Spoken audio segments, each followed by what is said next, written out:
Effect అంతా బంగారం పైనే. ఎక్కడో సమస్య గోల్డ్ రేట్ పైనే ఎఫెక్ట్. ప్రపంచంలో ఇదొక్కటే నమ్మకమైన లోహం, అందుకే దీనికి ఇంత డిమాండ్. కరెన్సీ వాల్యూ తగ్గినా పుత్తడికే పవర్. సెంట్రల్ బ్యాంకులు ఏ నిర్ణయాలు తీసుకున్నా బంగారానికే వాల్యూ. గత ఏడాదితో పోలిస్తే రేట్ రెట్టింపైంది.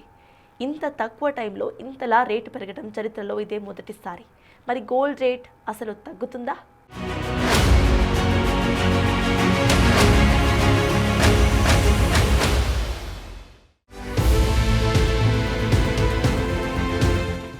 బంగారం, వెండి రెండు తగ్గేదేలే అంటున్నాయి. 2026లో మరింత రేటు పైకి వెళ్లే అవకాశాలే కనిపిస్తున్నాయి. గతేడాది 10 గ్రాముల బంగారం 75,000 నుండి 80,000 దాకా ఉండేది. కానీ ఇప్పుడు 1,40,000 దాటేసింది. 1,50,000కు దగ్గరవుతోంది. ప్రపంచంలో ఏ ఆర్థిక వ్యవస్థపై ఒత్తిడి పెరిగినా, ఎవరికి సమస్యొచ్చినా, యుద్ధాలు జరిగినా, అశాంతి ఉన్నా అంతా బంగారంపైనే పడుతోంది. మధ్యలో ట్రంప్ టారిఫ్లు, నిర్ణయాలు చేస్తున్న పనులతో బంగారంపైనే ఎఫెక్ట్ పడుతోంది. అసలు 24 క్యారెట్ల 10 గ్రాముల బంగారం కొనాలంటే ఇప్పుడు జనం హడలిపోవాల్సిందే. అది పరిస్థితి. రేట్ 1,00,000 దాటగానే వామ్మో అనుకున్నారు. ఇప్పుడది 1,50,000కు చేరువయింది. ఈ ఏడాది కూడా గోల్డ్ సరికొత్త రికార్డులు సృష్టించడం ఖాయమే అంటున్నారు. అసలు ఈ ధర ఎక్కడి దాకా వెళుతుందన్నది కూడా సరిగా అంచనాలు వెయ్యలేని పరిస్థితి ఏర్పడింది. బంగారం ధర మరీ ఇంతగా పెరిగింది కదా, మరి తగ్గుతుందా అన్న క్వశ్చన్లొస్తున్నాయి. పరిస్థితులు చూస్తుంటే అసలు తగ్గేదే లేదన్నట్లుగా సీన్లున్నాయి. ఏదో మహా అద్భుతం జరిగితే తప్ప గోల్డ్ రేట్ తగ్గదంటున్నారు. తగ్గినా కూడా కాస్తో కూస్తోనే అంటున్నారు. సో పెరగటమే తప్ప తగ్గటం అన్న సిట్యువేషన్ కనిపించటం లేదు. అమెరికా ఫెడరల్ రిజర్వ్ వడ్డీ రేట్లు తగ్గిస్తుందన్న అంచనాలతో బంగారం, వెండి ధరలకు మళ్లీ రెక్కలొచ్చాయి. ఎన్నడూ లేనట్లుగా సరికొత్త రికార్డుల దిశగా వెళుతున్నాయి. ప్రెజెంట్ హైదరాబాద్ బులియన్ మార్కెట్లో 24 క్యారెట్ల 10 గ్రాముల బంగారం ధర 1,47,600 ఉండగా, 22 క్యారెట్ల 10 గ్రాముల బంగారం ధర 1,31,650గా ఉంది. ఇంటర్నేషనల్ మార్కెట్లో బంగారం ఔన్స్ $4,638 వద్ద ట్రేడవుతుండగా, వెండి $90 ఎగువన కొనసాగుతోంది. డాలర్తో రూపాయి మారకం విలువ 90.20గా ఉంది. రూపాయి విలువ క్షీణత కూడా దేశీయంగా బంగారం, వెండి రేట్లపై ఎఫెక్ట్ చూపుతోంది. తాజాగా విడుదలైన అమెరికా ద్రవ్యోల్బణం లెక్కలు ఫెడరల్ రిజర్వ్ మరోసారి వడ్డీ రేట్లు తగ్గించొచ్చన్న అంచనాలను పెంచాయని, అందుకే గోల్డ్, సిల్వర్ ధరలు పెరుగుదలకు కారణమయ్యాయని అంటున్నారు. ప్రపంచ వ్యాప్తంగా ఉద్రిక్తతలు కూడా మరో కారణంగా కనిపిస్తోంది. ఇరాన్లోని పౌరుల ఆందోళనలు, ఉక్రెయిన్, రష్యా మధ్య కొనసాగుతోన్న దాడుల కారణంగా సురక్షిత పెట్టుబడి సాధనాలుగా భావించి బంగారం, వెండిపై పెట్టుబడులు కుమ్మరిస్తుండటంతో వీటి ధరలు ఆకాశాన్నంటుతున్నాయి. ఇది గతేడాది కంటే గోల్డ్ రేట్లో 73% పెరుగుదల కనిపించింది. ఈ పెరుగుదలకు ప్రధాన కారణాలు గ్లోబల్ ఎకనామిక్ అనిశ్చితి, geo political tensions, central bank పాలసీలు. బంగారం ధరలు పెరగటానికి ప్రధాన కారణం ఏంటంటే దీన్నే అందరూ నమ్మకమైన ఆస్తిగా చూస్తుంటారు. సో ఎకనామిక్ రిస్కులు పెరిగినప్పుడు గోల్డ్ డిమాండ్ పెరుగుతుంది. సో ఈ ఏడాది కూడా బంగారం రేటు పెరగటానికి కారణం ఆర్థిక అనిశ్చితి, ద్రవ్యోల్బణం. గ్లోబల్ గ్రోత్ కూడా స్లో డౌన్ అయ్యింది. సో ఇదంతా తలనొప్పులెందుకు అని ఇన్వెస్టర్లు గోల్డ్ కు మారుతున్నారు. ఇన్ఫ్లేషన్ హెడ్జ్ గా గోల్డ్ పనిచేస్తుంది. ఎందుకంటే కరెన్సీ వాల్యూ తగ్గినప్పుడు బంగారం వాల్యూ స్టేబుల్ గా ఉంటుంది. యుఎస్ జాబ్స్ రిపోర్ట్ మిక్స్డ్ గా ఉండటం వల్ల ఫెడ్ రేట్ కట్స్ అంచనాలు పెరిగాయి. ఇది గోల్డ్ ను మరింత అట్రాక్టివ్ చేసేలా తయారైంది. ఇక US, Venezuela tensions, Iran military operations, Greenland సంక్షోభం, రష్యా ఉక్రెయిన్ అనిశ్చితి ఇలాంటివన్నీ బంగారాన్ని టాప్ పొజిషన్ లో ఉంచుతున్నాయి. అందనంత ఎత్తుకు తీసుకువెళుతున్నాయి. వీటికి తోడు ట్రంప్ నిర్ణయాలు కూడా గోల్డ్ రేట్ పెరగటానికి కారణమవుతోంది. సో అంతా ఈ రిస్కులెందుకని స్టాక్స్ నుండి గోల్డ్ కు ఫండ్స్ షిఫ్ట్ అవుతున్న పరిస్థితి. ఇక చైనా, ఇండియా, జపాన్ వంటి దేశాల్లో రిజర్వ్ బ్యాంకులు గోల్డ్ రిజర్వ్స్ ను భారీగా పెంచుతున్నాయి. మన ఆర్బీఐ కూడా ఎంతకైనా మంచిదని భారీగా బంగారం కొంటూ నిల్వ చేస్తోంది. విదేశాల్లో మనం దాచిన బంగారాన్ని కూడా వెనక్కు రప్పిస్తోంది. అటు చైనా 14 నెలలుగా కంటిన్యూగా గోల్డ్ కొంటోంది. డాలర్ వీక్ అవుతుండటం వల్ల డీ-డాలరైజేషన్ ట్రెండ్ పెరుగుతోంది. గోల్డ్ ఈటీఎఫ్ ఇన్ఫ్లోస్ కూడా స్ట్రాంగ్ అవుతున్నాయి. ఇక మన దేశంలో రూపాయి బలహీనత కారణంగా ఇంపోర్ట్ గోల్డ్ ధర పెరుగుతోంది. వీటికి తోడు ఇంపోర్ట్ డ్యూటీస్, ట్యాక్స్లతో స్థానికంగా రీటైల్ రేట్ మరింత ఎక్కువవుతోంది. ఇక బంగారంతో పోలిస్తే వెండి రేట్ మరీ హై స్పీడ్లో పెరిగిపోతుంది. వెండి ఎక్కడికి వెళ్తుంబోతుంది? ఆ తర్వాత కొందాంలే అని అనుకున్న వారికి ఇప్పుడు చుక్కలు చూపిస్తోంది. వెండి పల్లాలు, మంగళ హారతులు, ఇతర పూజా సామాగ్రి తీసుకువెళ్లే వాటిలో వెండివి తయారు చేసుకుంటూ ఉంటారు. వీటితో పాటే ఇది ఇండస్ట్రియల్ మెటల్ కావడంతో డిమాండ్ చాలా పెరుగుతోంది. అందుకే రేట్ విషయంలో కథ చాలా దూరం వెళ్ళిపోయింది ఇప్పటికే. అసలు ఈ 2 లోహాల రేంజ్ తగ్గుతాయా, మరింత పెరగబోతున్నాయా?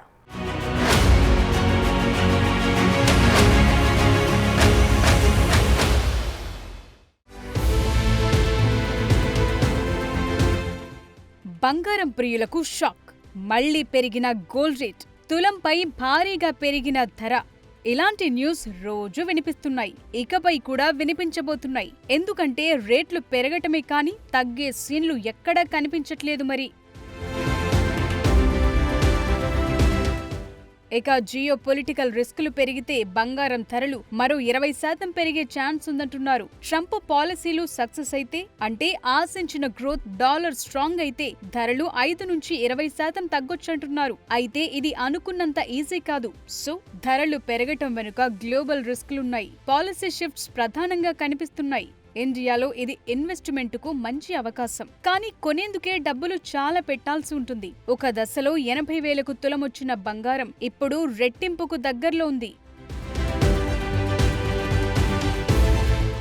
గత 4 రోజుల్లోనే వెండి ధర 35,000 పెరిగింది. ఈ ఏడాదిలో ఇప్పటి వరకు కిలో వెండిపై 52,000 పెరిగిందంటే కథ ఎలా నడుస్తోందో అర్థం చేసుకోవచ్చు. గతేడాది డిసెంబర్ 31 నాటికి కిలో వెండి 2.35 లక్షలుగా ఉంది. కానీ ఇప్పుడు రూట్ మార్చి కథ మార్చేశాయి బంగారం, వెండి ధరలు. ఈ రేట్లు చూస్తుంటే ఇప్పుడే కళ్ళు బైర్లు కమితే ఇక రాబోయే రోజుల్లో మైండ్ బ్లాంక్ అవ్వటం ఖాయంగానే కనిపిస్తోంది.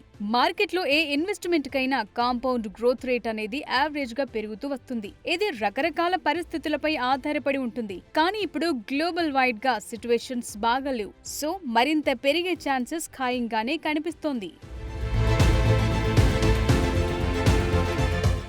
సిల్వర్ కు డ్యూయల్ నేచర్ ఉంది. ఇది గృహ అవసరాల్లో, అటు ఇండస్ట్రియల్ అవసరాల్లో కీలక లోహంగా ఉంది. పైగా దీన్ని కూడా ఇన్వెస్టర్లు కొంతలో కొంత సేఫ్ మెటల్ గా చూస్తున్నారు. వెండికి ఇండస్ట్రియల్ డిమాండ్ పెరుగుదలకు కారణం solar panels, electric vehicles, electronics, defence, green energy సెక్టార్లలో సిల్వర్ వాడకం భారీగా పెరిగింది. China processed silver licensing system global ఇన్వెంటరీల తగ్గుదల కారణంగా డిమాండ్ సప్లై గ్యాప్ పెరిగింది. అందుకు రేటు విపరీతంగా పెరుగుతోంది. అందుకే గోల్డ్ కంటే ఎక్కువ జెట్ స్పీడ్ తో దూసుకెళ్తోంది.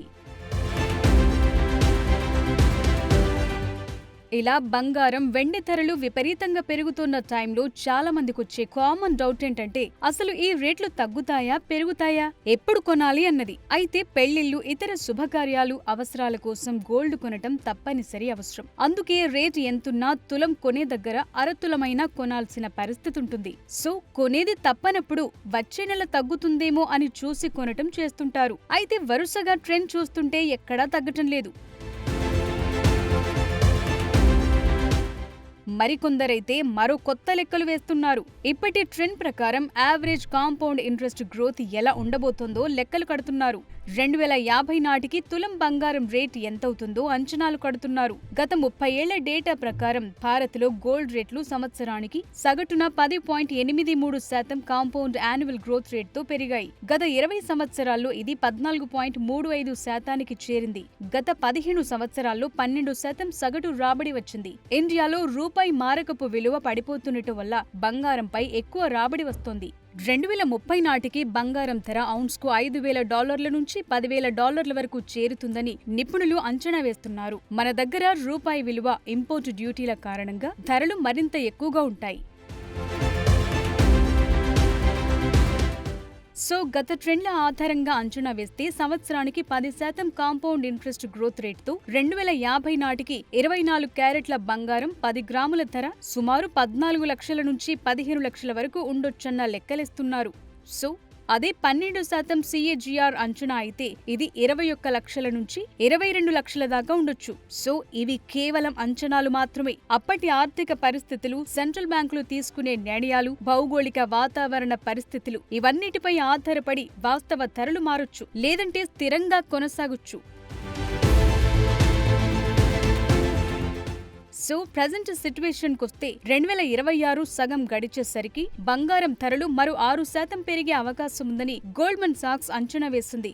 గత 20 ఏళ్లలో బంగారం ధరలు పడిపోయిన క్యాలెండర్ సంవత్సరాలు 4 మాత్రమే ఉన్నాయి. 2013లో బంగారం ధరలు 4.50% తగ్గాయి. 2014లో 7.9%, 2015లో 6.65%, 2021లో 4.21% తగ్గాయి. అంతే, ఆ తర్వాత ఎప్పుడూ తగ్గలేదు. ప్రపంచవ్యాప్తంగా స్టాక్ మార్కెట్లలో గందరగోళం ఏర్పడి టారిఫ్ల అనిశ్చితి గరిష్ట స్థాయికి చేరినప్పుడు బంగారంపై పెట్టుబడి పెరగటం అనివార్యమవుతుంది. అందుకే రేటు కూడా పెరుగుతుంది. ప్రస్తుత పరిస్థితుల్లో చాలా మంది ఇన్వెస్టర్లు బంగారాన్ని రిస్క్ ప్రొటెక్షన్ స్ట్రాటజీగా భావిస్తున్నారు. స్టాక్ మార్కెట్లో నష్టాలొస్తాయని భయపడిన వారు గోల్డ్ పై పెట్టుబడి పెట్టడానికి మొగ్గు చూపుతున్నారు. వీటికి తోడు రేట్లు పెరగటానికి ఒక కారణం ట్రంప్ అయితే మిగతావి మరోవైపున్నాయి. అంటే ట్రంప్ నిర్ణయాలు ఎలా రేట్ పెంచుతున్నాయో అర్థం చేసుకోవచ్చు. మరోవైపు ప్రపంచవ్యాప్తంగా వివిధ దేశాల జనం తమ ఆదాయంలో సగటున 2 నుంచి 3% బంగారం రూపంలో దాచుకుంటున్నారు. భారతదేశంలో ఈ వాటా 16% వరకు ఉంది. సో గోల్డ్ రేట్ ఇలా పెరుగుతుంటే ఈ వాటా పెరుగుతుంది. జనం గోల్డ్ ETFల వైపు మళ్లుతున్నారు. గోల్డ్మన్ సాక్స్ రిపోర్టు ప్రకారం అమెరికా ఫెడరల్ రిజర్వ్ వడ్డీ రేట్లను తగ్గిస్తే పెట్టుబడిదారులు బంగారం వైపు మొగ్గు చూపిస్తారు. ఎక్కువ మంది పుత్తడిపై పెట్టుబడి పెంచినప్పుడు ధర కూడా పెరుగుతుంది. భారత్తో సహా ఆసియా దేశాల్లో గోల్డ్ ను మూలధనంగా భావిస్తారు. బంగారం కొనుగోలు అనేది చాలా కాలంగా భారతీయ సంస్కృతిలో భాగంగా ఉంది. పండగలు, వివాహాలు వంటి శుభకార్యాలకు పసిడి కొనటం మన వాళ్లకు కామనే. చైనా తర్వాత ప్రపంచంలో అత్యధికంగా బంగారం వినియోగించే దేశం మనదే. అందుకే గోల్డ్ గురించి ఎక్కువ ఆసక్తి, టెన్షన్ కూడా మనకే ఉంటుంది. అందుకే ఎప్పుడు కొనాలి, కొనొద్దు అన్న లెక్కలేసుకుంటుంటారు. కానీ ఈ ట్రెండ్ ప్రకారం చూస్తే అలర్ట్ అవ్వాల్సిందే అంటున్నారు ఎక్స్పర్ట్స్.